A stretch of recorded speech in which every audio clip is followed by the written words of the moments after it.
Let's talk about inflammation, because you do touch on it on the book. You talk about low-grade inflammation. Can we just kind of explain the low-grade inflammation in general and how that affects our systems, our skin, our bodies, our weight, everything? Everything. Well, inflammation it's a part of the immune system, really. And in the way we evolved, we had to learn to deal with short, sharp shocks, like, being attacked by a wild animal or getting a bacterial infection.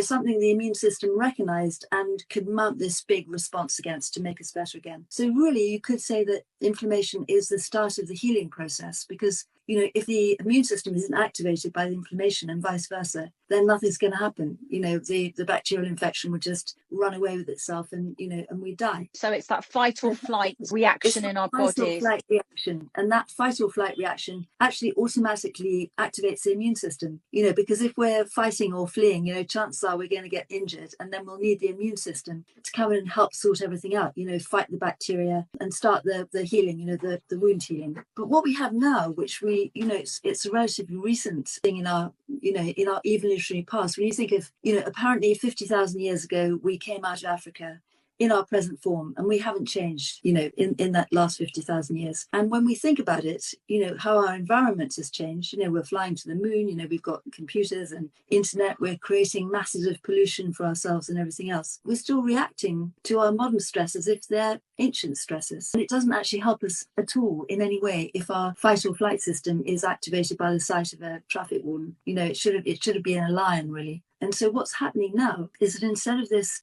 short, sharp inflammation, we've got this kind of rumbling inflammation, and that's chronic inflammation or low-grade inflammation. And that happens because ideally when we've got this short, sharp shock, the immune system activation shoots up really high. The inflammation shoots up really high. It reaches a peak and then it's switched off. It takes about 4 days and then everything starts to calm down again.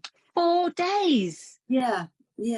Crikey, I thought it would subside within a couple of minutes, or once you kind of could calm yourself down a little bit by breathing, or oh my God. So we're just constantly, we must just all just be just constantly in a state of fight or flight all the time, with our hormones just there's always something going on that stresses us out. We've got this kind of chronic anxiety about what's going to happen in the future. So it's like, dealing with a lot of uncertainty, which means that our immune system is always activated, but it doesn't reach that peak. It kind of goes up a little bit and then it just kind of rumbles along like that.